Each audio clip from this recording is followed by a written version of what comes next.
রাতের বেলা শুয়ে শুয়ে গার্লফ্রেন্ডের সঙ্গে ফেসবুকে চ্যাটিং করছিলাম। সেই মুহূর্তে আব্বু আমার রুমে এসে হাজির। আমি তখন আব্বুকে বললাম, কিছু বলবে আব্বু? আব্বু তখন বললেন, জয়, তোর ফোনে যে সব সময় দেখি পকিং পকিং আওয়াজ হয়, ওই আওয়াজটা আমার খুব ভালো লাগে। আমি তখন বললাম, তখন আব্বু বললেন, কি আমার ফোনেও ওইটা করে দে না প্লিজ। আমি তখন আব্বুকে বললাম, আব্বু ওইটা তো মেসেঞ্জারে মেসেজ আসার সাউন্ড। তখন আব্বু বললেন, যাই হোক না কেন, আমাকেও এমন করে দে যাতে আমার ফোনেও সব সময় এমন পকিং পকিং আওয়াজ হয়। আমি তখন বললাম, আব্বু ওঠার জন্য তো তোমারে প্রথমে ফেসবুক অ্যাকাউন্ট খুলতে হবে, তারপরে মেসেঞ্জারে লগ ইন করলে তোমাকে কেউ মেসেজ দিলে এইরকম সাউন্ড করবে। এটা শুনে আব্বু বললেন, তাহলে আগে কি মুখ বললি, ফেসবুক, ওইটাই খুলে দে। আমি তখন বললাম, আরে আব্বু ফেসবুক না ফেসবুক। আব্বু তখন বললেন, আরে একই হলো, খুলে দে তো, বেশি কথা না বলে। আমি তখন বললাম, আচ্ছা আচ্ছা তোমার ফোন দাও। অতঃপর আব্বুর জন্য একটা ফেসবুক অ্যাকাউন্ট খোলা শুরু করলাম। আমি তখন আব্বুকে বললাম, আচ্ছা তোমার পুরো নামই দিব নাকি ডাক নাম? আব্বু কিছুক্ষণ ভেবে বললেন, নাম দে, ডিজে কুলবয় মিস্টার এমডি জাহিদ। আমি তখন অবাক হয়ে বললাম, হোয়াট? আব্বু তখন বললেন, আরে হাট বাজার দিবি কেন, যা দিতে বললাম তাই দে। অতঃপর আমি হাবলার মতো আব্বু যেমন যেমন বলে সেভাবেই একটা ফেসবুক অ্যাকাউন্ট খুলে দিলাম। আমি তখন আব্বুকে বললাম, আব্বু তোমার অ্যাকাউন্ট খোলা শেষ, তোমার ডাকনাম কি দিব যেটা তোমার প্রোফাইলে শো করবে? তখন আব্বু বললেন, ডাকনাম দিবি হলো 78% ইনোসেন্ট, 95% সেক্সি, 66% কুল ডুড, 44% লাভার বয়। আব্বু আরো কিছু বলতে যাবেন, এই সময় আমি বললাম, আরে হয়েছে হয়েছে, এত বড় নাম নিকনেম দেওয়া যাবে না, অন্য কিছু বলো, তোমার নিজের নাম দিয়ে দেই। আব্বু তখন বললেন, হপ বেটা, ডাকনাম দে হার্ট হ্যাকার। আমি তখন মনে মনে বললাম, ওরে আল্লাহ, এই বুড়ো বয়সে আব্বুর একই বিমরতি ধরলো। আব্বু তখন আমাকে বললেন, কিরে জয়, দেশ না কেন? আমি তখন বললাম, আরে বাবা দিচ্ছি তো। অবশেষে ফুলফিল আব্বুর একটা জাকানাকা ফেসবুক অ্যাকাউন্ট খোলা হলো, সাথে মেসেঞ্জারও লগ ইন করে দিলাম, আর বুঝিয়ে দিলাম কিভাবে কিভাবে মেসেজ করতে হয়। বাপ তো আমার মহা খুশি, মনে হচ্ছিল ফেসবুক কোম্পানি তার নামে লিখে দিয়েছি এমন একটা বাপ। অতঃপর খুশি মনে ফোন নিয়ে তার রুমে চলে গেল। আমিও আমার গার্লফ্রেন্ডের সঙ্গে চ্যাটিংয়ে মনোযোগ দিলাম। এভাবে দেখতে দেখতে প্রায় এক সপ্তাহ চলে গেল। আব্বু সারাক্ষণ তার ফোন নিয়ে ব্যস্ত থাকে, রুম থেকে বের হয় না বলতে গেলে। সারাদিনই দেখি আব্বুর ফোনে মেসেজের পকিং পকিং সাউন্ড হয়। আমি ভেবে পাই না আব্বু কার সাথে এত মেসেজ করছে, আমি যদি দেখতে চাই আমাকে দেখায়ও না। এভাবে আরো 2 দিন পেরিয়ে যায়। ঘুমিয়ে আসি, হঠাৎ দেখি রাত 3টার দিকে জুমা মানে আমার গার্লফ্রেন্ডের কল। এত রাতে কল দেওয়ার কারণ কি ঠিক বুঝে উঠতে পারলাম না। অতঃপর আমি কলটা রিসিভ করলাম। আমি তখন বললাম, এত রাতে কল দিলা হঠাৎ? তখন আমার গার্লফ্রেন্ড বলল, সি জয়, তোমার বাবা এমন আমি ভাবতেও পারিনি। আমি তখন অবাক হয়ে তাকে জিজ্ঞেস করলাম, আমার বাবা আবার তোমাকে কি করলো? তখন সে বলল, সেটা তোমার বাবাকেই জিজ্ঞেস করে নিও। এটা বলার জন্যই কল দিয়েছি যে তুমি আর জীবনে আমার সাথে যোগাযোগ করার চেষ্টা করো না, ব্রেকআপ। আমি তখন বললাম, হ্যালো হ্যালো হ্যালো, কথা শুনো।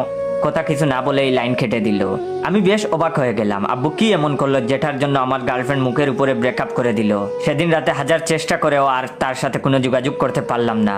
না, এখানে রহস্যের গন্ধ পাচ্ছি। এই রহস্য আমাকে সমাধান করতেই হবে। সেদিন রাতে আর চিন্তায় চিন্তায় ঘুমিয়ে আসলো না। অতঃপর পরের দিন সকালবেলা, এখন প্রায় সকাল 6টা বাজে, আমি চুপি চুপি আব্বুর রুমে চলে গেলাম। গিয়ে দেখতে পেলাম আব্বু বেহুশের মতো ঘুমাচ্ছে। আমি আর সুযোগ হাতছাড়া করলাম না, আব্বুর ফোনটা নিয়ে এক দৌড়ে সোজা আমার রুমে চলে গেলাম। এসেই প্রথমে আব্বুর মেসেঞ্জার ওপেন করলাম, আর মেসেঞ্জারে ওপেন করেই চ্যাট লিস্টের প্রথমেই আমার গার্লফ্রেন্ডের আইডি দেখতে পেলাম। এটা দেখে আমার মাথা ঘুরতে লাগলো। দেখতে পেলাম আরো বেশ কয়েকজনের সাথে চ্যাট কনভারসেশন রয়েছে। অতঃপর গার্লফ্রেন্ডেরটা দিয়েই পড়া শুরু করলাম, আমার গার্লফ্রেন্ডের সঙ্গে চ্যাট। আব্বু আমার গার্লফ্রেন্ড জুমাকে মেসেজ দিয়েছেন, কামান আছা, অর্থাৎ আব্বু তাকে বুঝাতে চেয়েছেন কেমন আছো। তখন আমার গার্লফ্রেন্ড বলল, ঠিক বুঝতে পারলাম না আঙ্কেল। আব্বু তখন বললেন, তামার কামান আছে, অর্থাৎ তিনি বুঝাতে চেয়েছেন তুমি কেমন আছো। তখন আমার গার্লফ্রেন্ড বলল, বেশি ভালো না আঙ্কেল, একটু জোর, হয়তো বুঝতে পেরেছে লেখাটা। আব্বু তখন বললেন, আহাদে, তোমার বিচি আছে, অর্থাৎ আব্বু বুঝাতে চেয়েছেন তোমার জোর বেশি আছে। আব্বু আবার ইংরেজিতে টেক্সট দিচ্ছেন তাকে।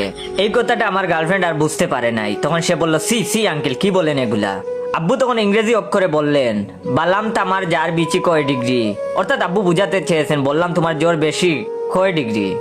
এই কথাটাও আমার গার্লফ্রেন্ড বুঝতে পারে নাই। তখন সে বলল, সি আঙ্কেল, আপনার কাছ থেকে এমন কথা কখনোই আশা করিনি। তখন আমার আব্বু বললেন, আচ্ছা তোমার মার কামান আছে, অর্থাৎ আব্বু বুঝাতে চেয়েছেন আচ্ছা তোমার মা কেমন আছে। এরপরেই দেখলাম কনভারসেশন শেষ, আর লেখা you can reply to this conversation, অর্থাৎ আব্বাকে সে ব্লক করে দিয়েছে। এরপরে দেখলাম পাশের বাসার আন্টির সঙ্গে চ্যাট। তখন আন্টি বললেন, কেমন আছেন ভাইয়া? তখন আমার আব্বু ইংরেজিতে লেখলেন, আডি বড়ই খারাপ, বাসায় কারেন্ট নাই, অর্থাৎ আব্বু বুঝাতে চেয়েছেন আরে বড়ই খারাপ, বাসায় কারেন্ট নাই। তখন আন্টি বললেন, কি বলছেন এগুলো? ওখানে কারেন্ট থাকবে কিভাবে? তখন আব্বু বললেন, কেন আপনার পাশে কি কারেন্ট আছে? আমার আব্বু ইংরেজিতে বানান ভুল করেন, কিন্তু এত ভুল করেন আমি কখনো জানতাম না। অর্থাৎ আব্বু বুঝাতে চেয়েছেন কেন আপনার বাসায় কি কারেন্ট আছে। এরপরেই দেখি কনভারসেশন শেষ, উনি আব্বুকে ব্লক দিয়ে দিয়েছেন। এরপরে দেখলাম এলাকার মুদির দোকানদারের সঙ্গে চ্যাট। আব্বু মুদির দোকানদারকে বললেন, বাদর বাজারে কি এখন ভালো মাগি আছে? অর্থাৎ বাবা বুঝাতে চেয়েছেন বাবর বাজারে কি এখন ভালো মাঝি আছে। দোকানদারও হয়তো বা আব্বার মতো, তাই আব্বার লেখাগুলো বুঝতে পেরেছেন। তাই তিনি বললেন, না ভাই, মাঝিরা সকালে চলে গেছে, আপনার মাছ লাগবো? আব্বু তখন বললেন, এই শব্দগুলো ইংরেজিতেই বলি। আব্বু তখন বললেন, TALA TAK থাক, EKN এখন, TUI তুই, AMAR PACHAY এসে, CHODAY DEYEJA। অর্থাৎ আব্বু বুঝাতে চেয়েছেন তাহলে থাক, এখন তুই আমার বাসায় এসে সদাই দিয়ে যা। লিজেন্ডরা অন্য কিছু বুঝে ফেলবে কি লিখেছেন আব্বু। এসব দেখে আমি মনে মনে বললাম, আস্তাগফিরুল্লাহ, আমি যদি আর 1 মিনিট এই চ্যাট কন্টিনিউ করি, নির্ঘাত আমি হার্ট ফেল করে মারা যাব।